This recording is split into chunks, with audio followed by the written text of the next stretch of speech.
என்ன ப்ரோ இந்த டிஷர்ட் செமையாக இருக்குது, செம லுக்காக இருக்குது.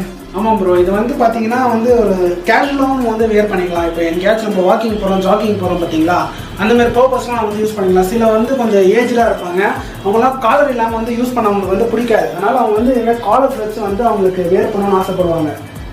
அதனால் நம்ம வந்து இந்த காலர் டைப்பை வந்து கொடுத்துருக்கோம். அவங்க வந்து ஒரு வாக்கிங் போகிறவங்க, ஜாக்கிங் போகிறவங்க, இல்லை ஜிம்முக்கு யாரெல்லாம் போகிறாங்களோ அவங்களுக்குலாம் வந்து ரொம்ப யூஸ்ஃபுல்லாக இருக்கும். இப்போ நம்ம ஜிம்முக்கு போகிறவங்க கூட நம்ம எந்த மாதிரி ஸ்லீவ்ஸ் கேட்குறாங்களோ, எந்த மாதிரி டிஷர்ட்ஸ் கேட்குறாங்களோ, அவங்க வந்து ஒரு ஜிம்மில் இருக்கவங்க 4 பேர் ஒரே மாதிரி வந்து வேர் பண்ணணும்னு ஆசைப்படுவாங்க. இப்போ அந்த மாதிரி டிஷர்ட்ஸ்லாம் வந்து அவங்க கேட்கும்போது அவங்க எப்படி கேட்குறாங்களோ அந்தமாதிரி நம்ம வந்து கஸ்டமைஸ் பண்ணி தரலாம், எந்த கிளாத்தில் வேணும்னாலும். அதேமாதிரி வந்து பார்த்தீங்கன்னா பைக் ரைடர்ஸ்லாம் இருக்காங்க. இப்போ எல்லாம் வந்து நம்ம ஒன்றா பைக் ரைடிங்லாம் போவாங்க. அப்போ வந்து ஒரே பேட்டர்னில் ஈவனாக வந்து ட்ரெஸ் வேர் பண்ணிட்டு போனாலும் அவங்க வந்து ஆசைப்படுவாங்க. அந்தமாரி அவங்க என்ன மாதிரி வந்து கேட்குறாங்களோ அந்த மாதிரி நம்ம கஸ்டமைஸ் பண்ணி அவங்களுக்கு நம்ம பண்ணி கொடுக்குறோம் சார். என்ன ப்ரோ இந்த டிஷர்ட் செமையாக இருக்குது, செம லுக்காக இருக்குது. ஆமாம் ப்ரோ, இது வந்து பார்த்தீங்கன்னா வந்து ஒரு கேஷுவலாகவும் வந்து வேர் பண்ணிக்கலாம். இப்போ எங்கேயாச்சும் நம்ம வாக்கிங் போகிறோம்,